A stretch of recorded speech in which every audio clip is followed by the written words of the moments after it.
Okay, let's look here at the great Roman Empire, civilization at its finest. To start out, think about these two questions here for a few seconds. You can push pause while ever you do that, and then come back and we'll discuss them. The first question is, what makes a country great? And second, did the Roman Empire feature many of these great characteristics? So take a few seconds, then come back. Now, when you look through the list of the 10 items that Rome provided in some of their greatest inventions, they provided quite a bit for their people. So you could say, what makes a country great? Is it providing for their people? Is it providing for their well-being? Is it being a very, very powerful military country?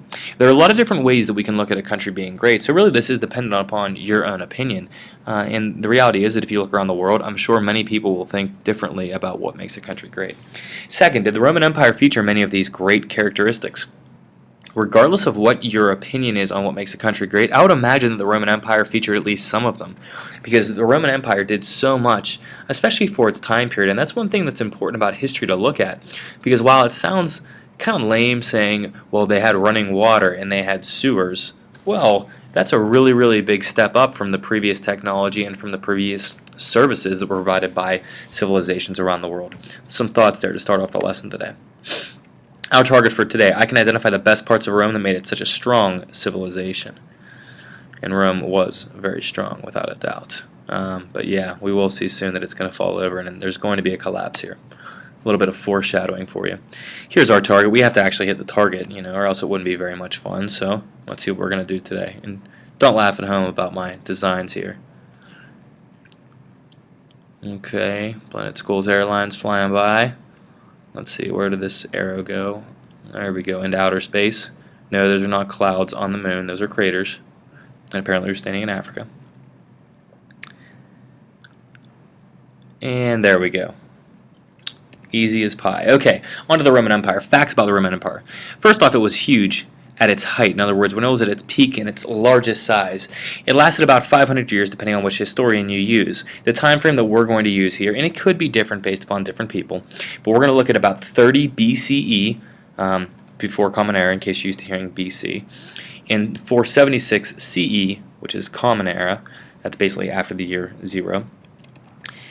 It was very civilized in many ways. The arts, architecture, it was well organized. All of these things really helped to make Rome really impressive. When you look at modern day Europe, and this isn't the most up-to-date map, but it gives you a general idea here, you can see that Europe is made up and comprised of many different countries if you look at all the different colors and borders. When you look at Rome, Rome at its peak was covering vast amounts of land that were far larger than what we see in current Europe being a part of single countries. If you want to look at it specifically, Rome at its peak was all of the lands that are orange, red, and green on this slide. That's impressive whenever the peak of the empire was that. So let's make a little comparison here. Look at all the different countries and all the different colors. And then look at that. Very, very impressive and crazy. Rome did have a lot of great things in terms of its architecture. That's the Colosseum, the aqueducts with the running water and such. The arch was one of the big things that Rome was able to do, and it helped them in their architecture with a lot of their building, but arches are a big deal. So if we were to turn Rome into a person, have a little bit of fun here, we would definitely say that Rome is very strong, but Rome is also very old, been around for quite a while, but it's also very civilized because it's very well organized. So there we go, there's a little fun there about Rome. Now, Rome was very organized. To help keep this organization, Rome conducted a census every 5 years. If you want to know about America in modern times, we do this every 10 years. For the census, you had to register to be considered free in the country, so people did want to do this. One of the big reasons they did this was actually to help organize the military, to know what they had, and also to be able to recruit and put people into the army. Cities housed most of the citizens, and it was important to their culture. If you look at Roman cities, it was far different than what you see later on in American history, in early American history, that is, because this is where most of the people lived. It kept them in close contact, and it also provided protection. And given that this was a time where there's a lot of fighting, people wanted that protection. Imagine trying to protect that much land, though. That would really be a tall order, a very difficult task, especially given their technology, which is something we're going to come back to soon. So very, very impressive. They had a monetary system, which is another thing that really demonstrates how well organized they actually were. The government structure changed throughout history. It starts off as a republic, which means that it was ruled by elected officials, and it gave people a say in the government. There were two consuls, which were at the top of the government, kind of like the presidents. Underneath that, it's kind of like they had a Congress with the senators and tribunes, and then citizen assemblies, which are all adult male citizens, were able to vote as well. Pretty impressive how many people had the right to vote. Later on it changes though. Julius Caesar is the one who kind of overthrows this and turns into the first emperor. And at times, being an emperor causes some issues. And for those of you wondering what a dictatorship is, a dictatorship is when there's one person who's in charge of everything. Kind of like a king. A king could be considered to be a dictator. That's because the person gets to dictate or pick what's going to happen. They don't have to rely on everybody else. They don't have to do what the people want them to do. So if you look at America today, we get to vote and we have a say, even though you might say, well, if we vote, they don't always do what we want. But what they're going to do is the will of the people, because if they don't, they're going to lose their position in power the next time it comes to being voted on. The religion in Rome played a very, very important role in the change in religion that we're going to discuss here in the next few minutes. It caused a lot of change in Rome. And potentially leads to a little bit of a struggle for them as well. In the early days, Rome was polytheistic, which means that the people in Rome believed in many gods. Poly meaning many. We're going to see the word monotheistic coming up soon, mono being one, monotheistic, with Christianity soon. The gods in Rome were very similar to the Greek gods. They just changed the names. And everything that they did was done for the glory of the gods. Now think about that. You're working in the fields, and you're doing it because you want to please the god of the harvest.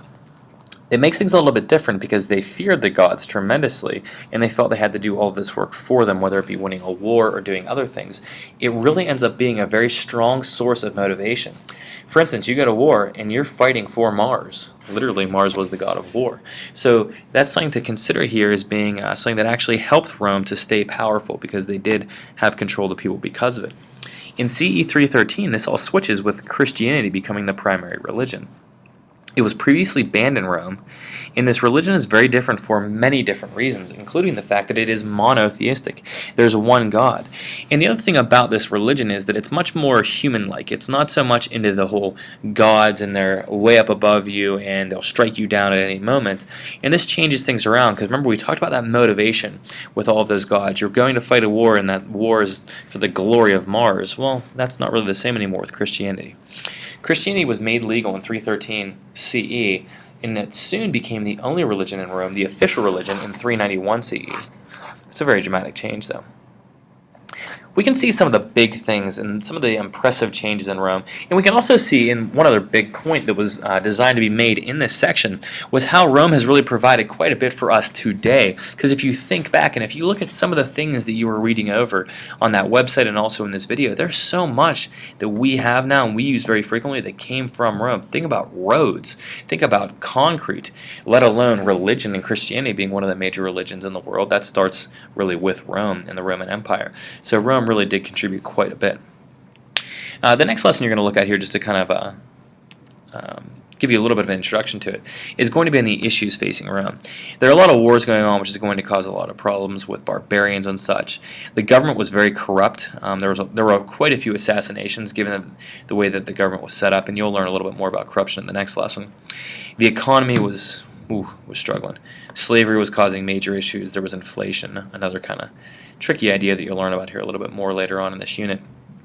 And overall, it was logistically difficult to keep order in such a large area. Logistically, we're saying it's just hard. How do you actually accomplish that task of keeping order in such a large area of space? When you don't have modern technology, you can't call somebody on the other side of the empire. You can't drive to them. You have to take a boat, really, or a horse if you're on land. And you don't have the internet. So when you think about these issues and how you would actually govern an area that size in 300 Common Era, I mean, to me, it's almost like trying to govern the galaxy in 2050 Common Era.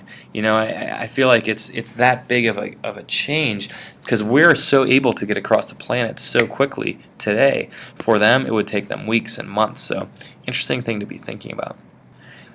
Now, how did this affect the people? Many were poor and jobless, and we'll see that that becomes an issue. Many were unprotected, and without a strong government, that'll lead to some issues. But we will save all that for the next unit. The next steps that I want you guys to take is this. First off, below this video, there's a quiz. You need to take that quiz. Depending on the grade that you get on that assessment, that's going to tell you what you can do next, and you do have a little bit of choice here. If you get below an 80%, in other words, you do not get 4 out of 5 right on this quiz, you will be required to go to the extra support folder, work from there, and then there will be another quiz in there that you can take. If you do earn an 80% or higher, then you can choose between either option 2 or option 3. Option 2 is to spend a little bit of time in the enrichment folder. It's an interesting activity to kind of take this to the next level. That's if you earn 80% or higher. And that's also, by the way, called level 3 back in the main folder for this lesson. The other option you have is you can just move straight on to lesson 2 from Rome to feudalism, so you can go on to the next one. It's based upon your interest level, and that's a choice that you have. So next up, take the quiz, and I hope this was clear to you on how Rome was great and how it really did provide quite a bit for the people then and even for us today.